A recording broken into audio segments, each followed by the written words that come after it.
काल world handloom day साजरा होतो। हँडलूम्स हे आपल्या सगळ्या कष्ट करणाऱ्या आपले सगळे जे व्हीवर्स आहेत त्यांचा कौतुकाचा दिवस असतो। ही आपले संस्कार आहेत, आपला इतिहास आहे, ही भारताची ओळख आहे आणि पैठणी साडी ही महाराष्ट्राची आन बान आणि शान आहे आणि आपला इतिहास, आपली ओळख या पैठणी मागे कुठेतरी दडलेली आहे। त्यामुळे पैठणीचे खूप महत्त्व महाराष्ट्रात नाही देशात आहे आणि त्या हँडलूम दिवशी माननीय प्रधानमंत्री, माननीय सोनियाजी, माननीय खडगेजी यांची मी भेट घेतली।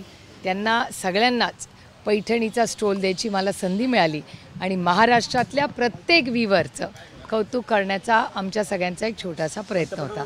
वेगळ्या काय काय विषयावरती चर्चा झाली का, म्हणजे ते सोडून इतर? हो, अर्थातच माननीय प्रधानमंत्र्यांची त्यांनी वेळ दिल्याबद्दल मी त्यांचे आभार मानते आणि 3-4 महत्त्वाचे मुद्दे आहेत। एक तर देशामध्ये वन नेशन वन इलेक्शन या कमिटीवर मी आता काम करते, त्याच्यावर सविस्तर चर्चा। त्यानंतर इन्कम टॅक्सचं एक बिल आत्ताच सिलेक्ट कमिटीचं ते पूर्ण झालेलं आहे। अशा अनेक ह्या सगळ्या जे महत्त्वाचे प्रश्न, आव्हानं आज देशासमोर आहेत, राज्यासमोर आहेत, शेतकरी असतील, कष्ट करणारे असतील, व्हीवर्सचे इश्यू, हँडलूमचे इश्यू, या सगळ्यांवर सविस्तर मार्गदर्शन माननीय प्रधानमंत्री पुढे काय घेणार। नाही, अर्थातच माननीय प्रधानमंत्र्यांना आम्ही ब्रीफिंग जेव्हा डिब्रीफिंगसाठी आम्हाला बोलवलं होतं तेव्हा मी एक सविस्तर नोट ही आमच्या सगळ्या कमिटीनी माननीय प्रधानमंत्र्यांना दिली होती। त्याच्यावरही अर्थातच सविस्तर चर्चा झाली।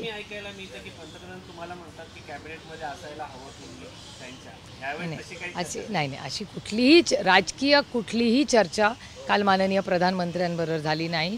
माननीय प्रधानमंत्र्यांनी जी संधी मला ऑपरेशन सिंदूरमध्ये दिली त्याबद्दल आभार तर मानणारच पाहिजेत, ते मी माझ्या पार्लमेंटच्या भाषणातही बोललेले आहे। पण त्याचबरोबर ऑपरेशन सिंदूरमधल्या काही छोट्या छोट्या गोष्टी होत्या जे माझं नैतिक जबाबदारी होती की माननीय प्रधानमंत्र्यांच्या कानावर घालाव्या, त्याच्यावर ते सगळं। आणि अर्थातच मी काल आदरणीय प्रधानमंत्र्यांना त्याचाही उल्लेख केला। हा माननीय प्रधानमंत्र्यांचा मोठेपणा आहे की दरवेळीच त्यांना कधी आम्ही कुठेही भेटलो तरी ते आवर्जून आदरणीय पवारसाहेबांबद्दल विचारतात।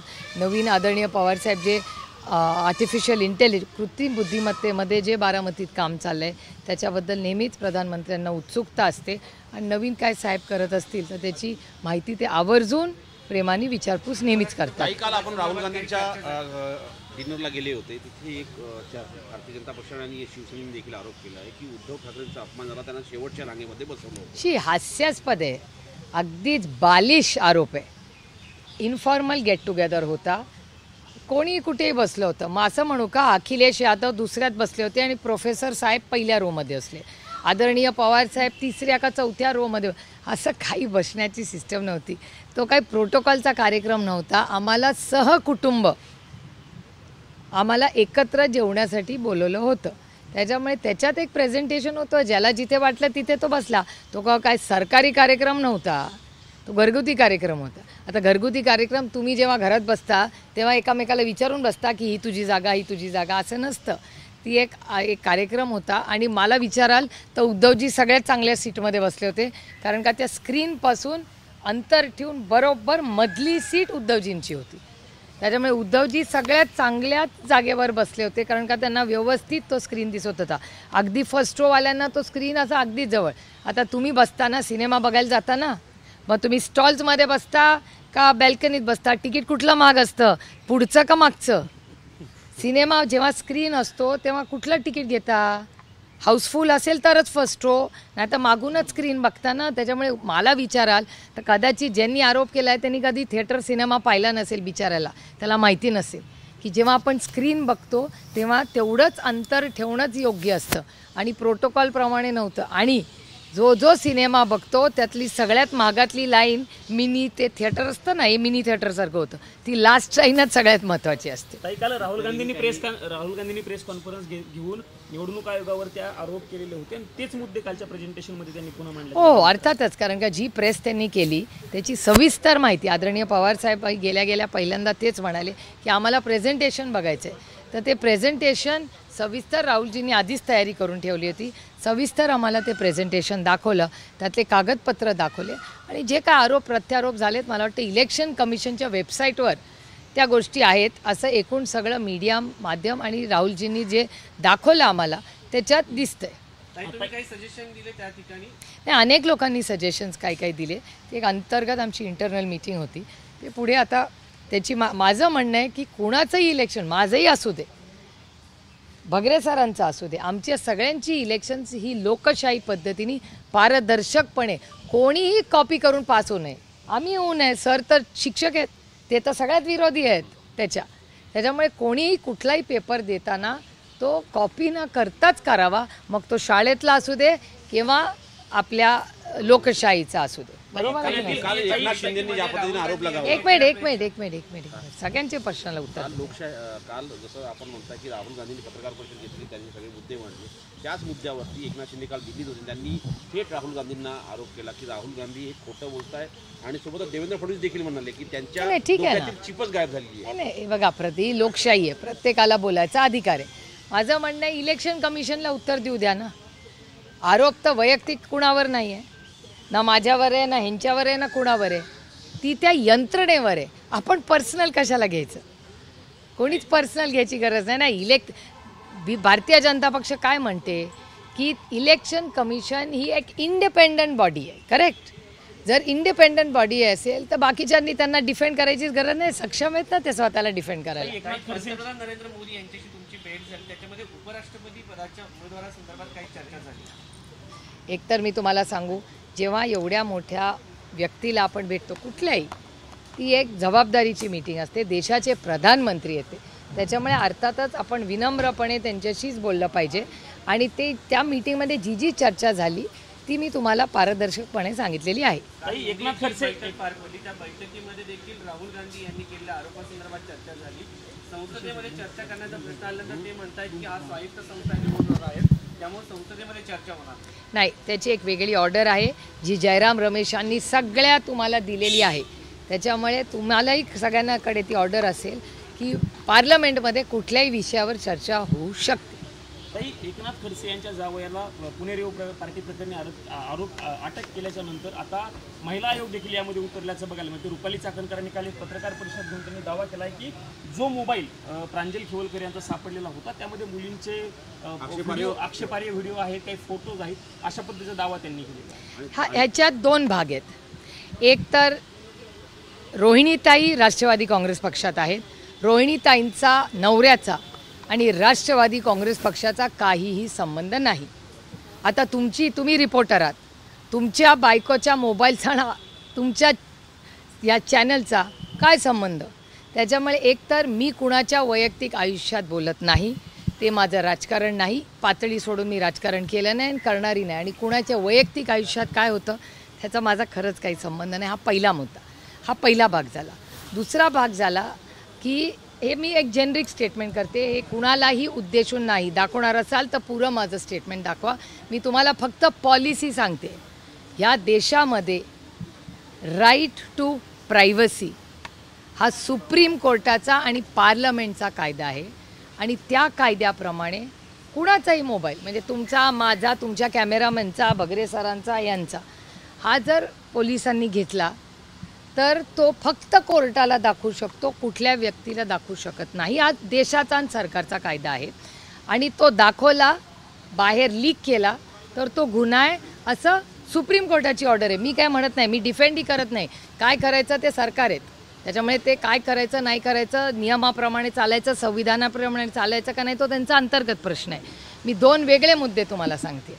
पहिला, प्लीज समजून घ्या मी काय म्हणते ते. पहिला मुद्दा, त्याचा एक भाग असा की आमच्या पक्षामधले जे आमचे मेंबर्स आहेत त्यांची सगळी जबाबदारी सुप्रिया सुळे घेते, चांगल्या आणि वाईट सगळ्याची. त्यांचं कुटुंब काय करतं.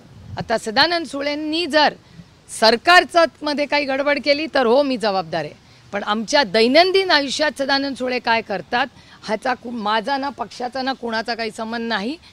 हे आम्हाला असं वाटतं. हे प्रत्येकाचं आहे. तुमचा हे प्रोफेशनल हे आहे. आम्ही प्रोफेशनल काम करतो. आम्ही कुणाच्या कुटुंबात जाऊन काही बोलत नाही, कधी बोलणारी नाही. हा एक भाग झाला.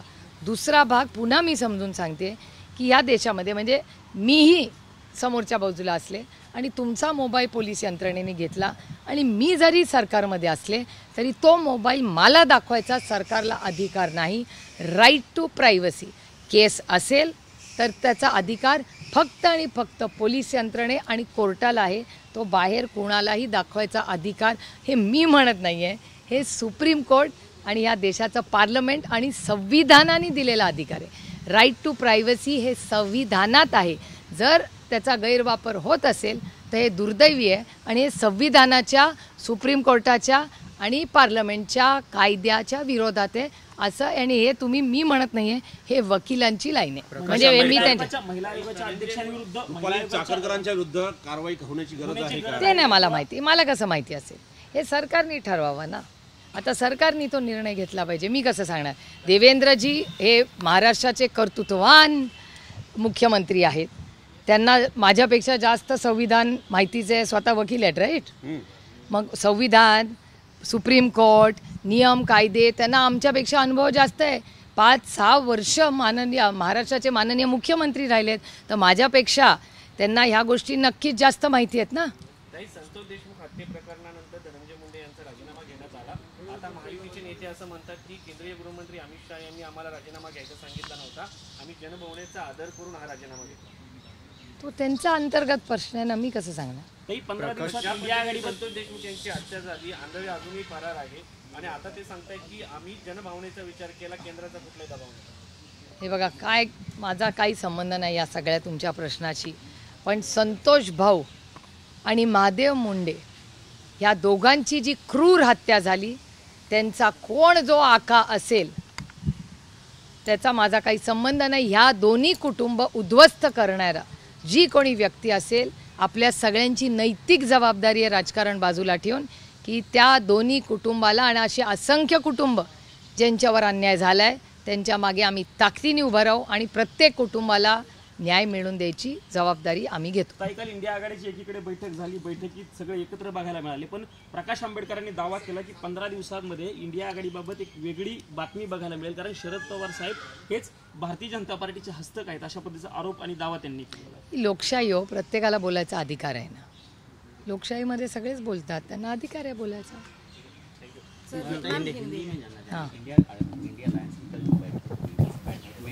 क्या हुआ, क्या बातचीत हुई नहीं, हमारी किए गए थे, उसके बारे में फिर एक बार प्रेजेंटेशन. नहीं, बहुत विस्तार से राहुल जी ने एक प्रेजेंटेशन हमको दिया. बहुत अच्छी चर्चा हुई और पवार साहब ने एक सुझाव दिया है कि हर राज्य में ये प्रेजेंटेशन होना चाहिए, उसके बाद हर ज़िले में होना चाहिए, हर तालुक में होना चाहिए और देश में हमारे सारे जो कार्यकर्ता है और जो सशक्त लोकतंत्र पे विश्वास करते हैं उनको इस बारे में हम सब ने मिलके ये जो प्रेजेंटेशन है वो दिखाना चाहिए. और जो भी हो, सच है झूठ है, जो भी सरकार को देखिए, सरकार कहती है इलेक्शन कमीशन एक इंडिपेंडेंट बॉडी है. अगर ये इंडिपेंडेंट बॉडी है तो मेरे ख्याल से उन्होंने जवाब देना चाहिए सबका. और उनकी वेबसाइट से ही तो ये सब है ना, ये तो वेबसाइट से मिला है, किसी ने कुछ नया तो कुछ नहीं बोला है, उनकी वेबसाइट से ही सब इन्फॉर्मेशन मिली है. लेकिन इस बैठक से पहले आपकी जो प्रधानमंत्री मोदी से मुलाकात हुई उसके बारे में कई चर्चा है. नहीं, कल वर्ल्ड हैंडलूम डे था. मैं 3 लोगों को मिली थी कल वर्ल्ड हैंडलूम डे में. माननीय प्रधानमंत्री जी ने मुझे वक्त दिया, मैं उनकी आभारी हूँ. उसके बाद मैं सुबह तो मैं खड़गे जी से भी मिली और सोनिया जी से भी मिली. तीनों का मैंने बड़ी विनम्रता से, तीनों के आभारी हूँ मैं कि तीनों ने मुझे वक्त दिया, तीनों का सम्मान करने को. और महाराष्ट्र के हमारे जो वीवर्स हैं, बुनकर है, उनके लिए ये तीनों ने जो अच्छे शब्द कहे उसके लिए मैं उनकी सबकी बहुत बहुत आभारी हूँ. क्या महाराष्ट्र की राजनीति से जुड़ी कोई बातचीत हुई? और नहीं, देखिए, ये माननीय प्रधानमंत्री जी का बड़ापन है. हमेशा जब मैं मिलती हूँ तो हमेशा पवार साहब के लिए वो अच्छा ही पूछते हैं, क्या नया कर रहे हैं, क्योंकि उनको पता है कि पवार साहब कुछ ना कुछ नया करते रहते हैं. अभी आर्टिफिशियल इंटेलिजेंस में बहुत काम उनका चल रहा है, एग्रीकल्चर में बड़े इनोवेशंस कर रहे हैं, उसके बारे में उन्हें विस्तार से पूछा. और हमेशा एक सशक्त लोकतंत्र में चर्चा, आप कहीं भी हो, बैठे हो, लेकिन चर्चा तो होनी ही चाहिए. मैम, देवेंद्र फडणवीस जी ने कल राहुल गांधी जी ने जो आरोप लगाया उस पर कहा कि ये असत्य है और ये कहा कि अपनी हार को दबाने के लिए ये झूठ बोला जा रहा है. मैं एक तरह मैं बड़ी विनम्रता से कहना चाहती हूँ कि अगर इलेक्शन कमीशन सचमुच में एक इंडिपेंडेंट बॉडी है तो वो जवाब देना। अगर वो इंडिपेंडेंट बॉडी है तो वो खुद सक्षम है ना खुद जवाब देने के लिए। मैम, इसके अलावा डोनाल्ड ट्रंप से जब बात की गई कि आगे ट्रेड डील के बारे में, तो उन्होंने कहा कि जब तक ये रिजॉल्व नहीं होगा आगे कोई चर्चा नहीं। मेरे ख्याल से कॉमर्स मिनिस्ट्री ये बहुत मामला बहुत देश के लिए महत्वपूर्ण है। इस पे हम सब ने विशेष टिप्पणी करने के पहले कॉमर्स मिनिस्ट्री से हम मांग करते हैं को विस्तार से एक स्टेटमेंट लाए और पार्लियामेंट में देश को बताए कि सच क्या है, क्योंकि हम मीडिया से क्यों सुने।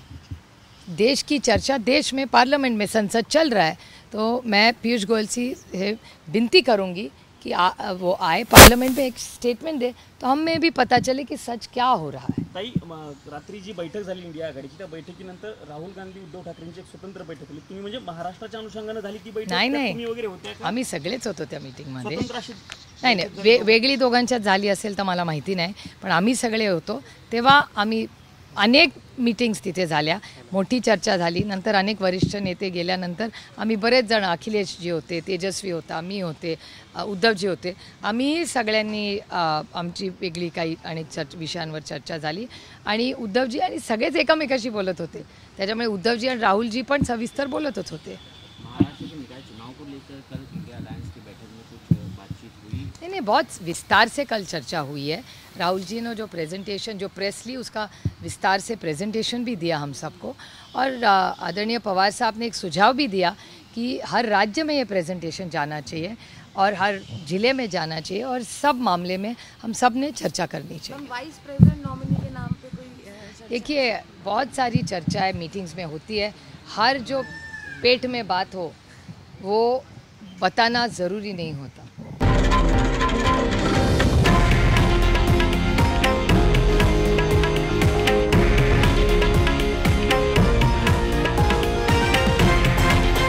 हे आहे देशातील नंबर 1 न्यूज नेटवर्क आणि आपण पाहत आहात TV9 मराठी, एकमेव।